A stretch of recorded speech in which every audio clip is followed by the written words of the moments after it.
Capítulo 23. Trabalho principal. Aquele druida homem que mostrou hostilidade para comigo agora, ele não é da Sociedade da Lua, né? No túnel cheio de água parada. Matthew levanta a barra da calça e pergunta. Claro, ele é da Sociedade da Terra. Eu não o vi antes, mas acho que Samantha o chamou para ajudar. Eira diz aliviada. Sorte que Samantha o controlou. Matthew sorri. Certamente. Eira claramente não percebeu o significado oculto nas palavras de Matthew. Ela começa a tagarelar sobre a história de Eli, o tigre ancestral. Eli era um órfão. Há muito tempo, seus pais se envolveram em uma disputa e foram perseguidos até perto do Vale dos Guardiões. O pai de Eli morreu a meio caminho para atrasar os perseguidores. E a mãe de Eli carregou-o, ainda bebê, para dentro de uma caverna de tigres para se esconder dos inimigos. Infelizmente sua mãe estava ferida. Após chegar à caverna, ela também estava à beira da morte. No momento final, ela viu um tigre poderoso, mas exausto. A mãe de Eli disse ao tigre, me devorar pode te saciar. Por favor, poupe meu filho. Então, o tigre silenciosamente a devorou. Todo o processo.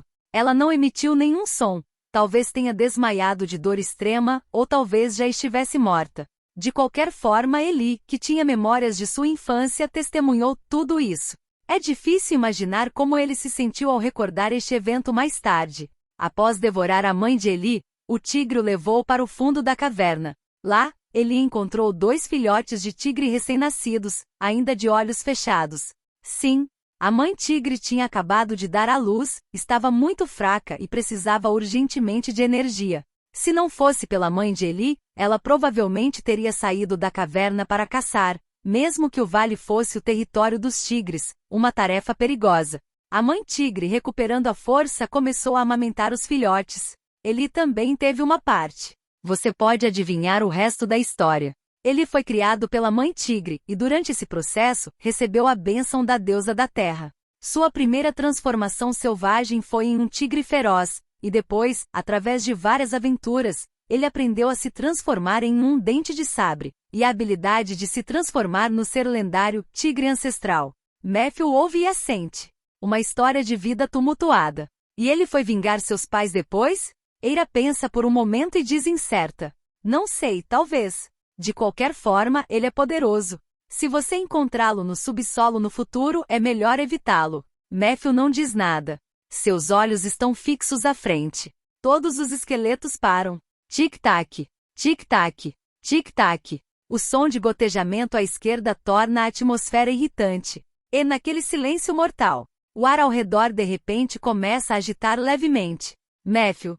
Eira grita surpresa. Eles estão chegando. Mas antes que ela termine de falar, a túnica de Matthew se infla e se contrai instantaneamente. No segundo seguinte, ele se transforma em um corvo e voa.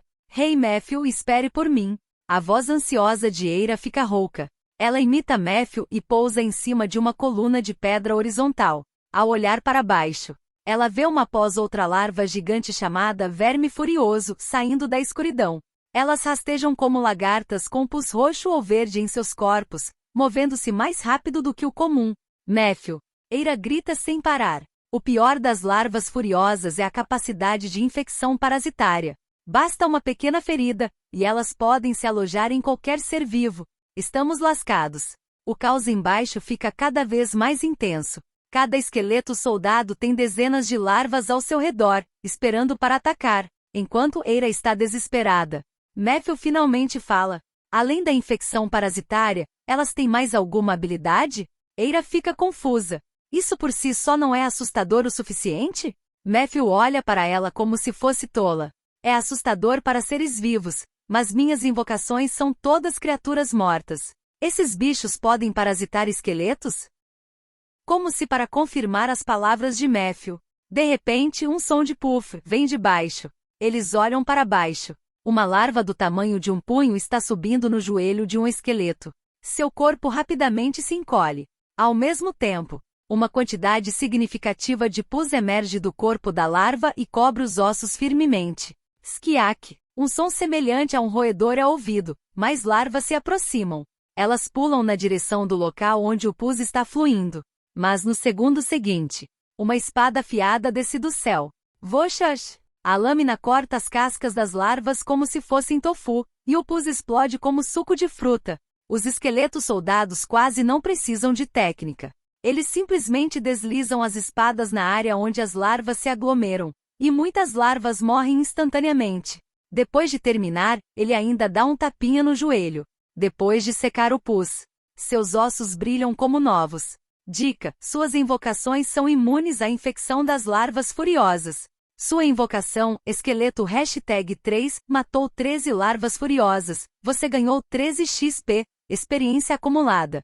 Lá embaixo tá um fervo. Matthew assiste de boa na lagoa. Convoca os camaradas pra briga, enquanto fica de boa comendo pipoca de lado.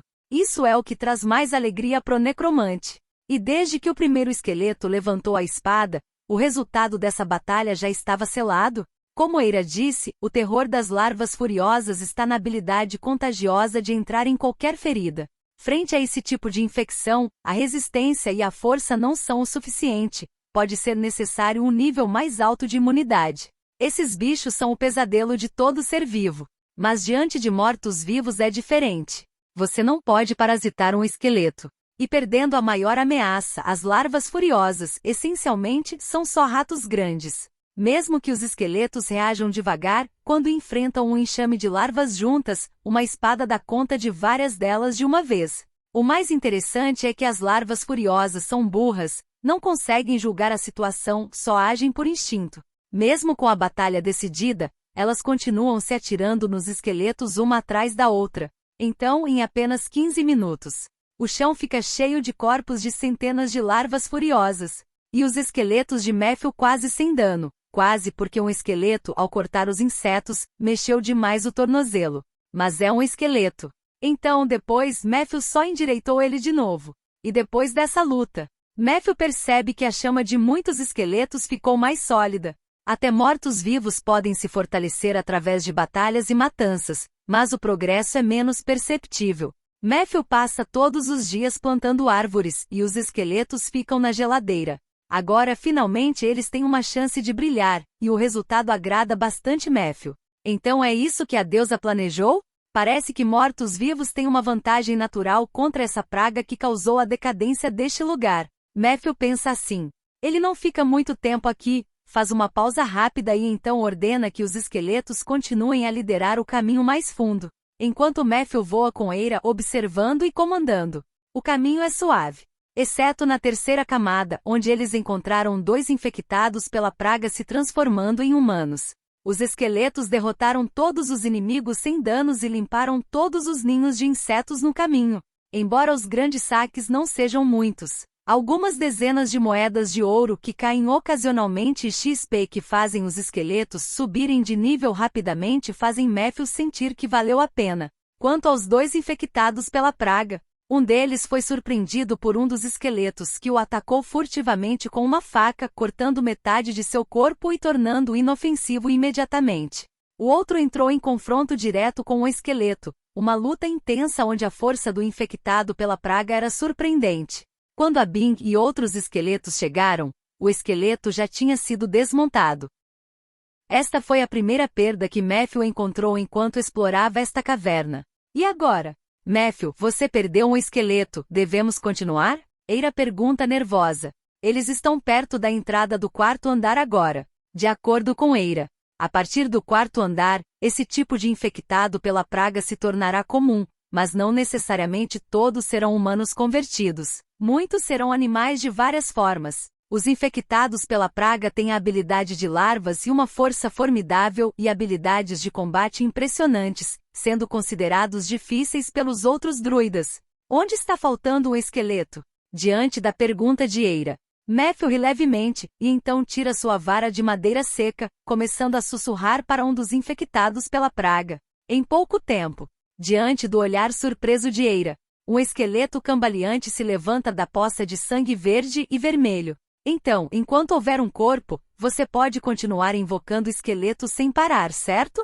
Eira olha fixamente. Mais ou menos. Matthew completa em sua mente. O importante é o limite de invocação dos monstros. Tá bom, então vamos chamar de vencer o mal com o mal. Eira resmunga. Matthew a olha silenciosamente. Ela rapidamente continua. Então vamos continuar para o próximo andar. Matthew balança a cabeça. Não, a missão de hoje termina aqui. Eira fica surpresa. Por quê? Foi algo que eu disse que te ofendeu? Ah, desculpe, Matthew, peço desculpas. Agora eu finalmente entendo a sabedoria da deusa. Os necromantes realmente são mais adequados para eliminar insetos do que os druidas. Matthew boceja. Não, não tem nada a ver com isso. Faltam apenas 4 horas para o amanhecer, e eu preciso correr para casa e dormir agora. Amanhã ainda preciso acordar cedo. Acordar cedo? Pra quê? Eira não entende. Plantar árvores. Matthew responde com firmeza. Você não sabe que essa é minha ocupação principal? No dia seguinte ao entardecer, Matthew decide deixar Eira do lado de fora. Ele se senta na cama. A figura de Abing aparece lentamente no canto do quarto. Matthew verifica o progresso da missão de plantar árvores. Ele fez horas extras pesadas esta semana, plantando um total de 104 árvores, correspondendo a 10 oportunidades de fortalecimento. Ele não hesita, joga todas em Abing. 10 raios de luz piscam, e o nível de Abing sobe 3 vezes, atingindo o nível 9. 7 palavras-chave foram adicionadas. 4 delas são céu azul e nuvens brancas. Seu convocado Abing obteve as palavras-chave: sombra, azul, veneno, azul, técnica agrícola branca, criação de filhotes, branca. Fim do capítulo.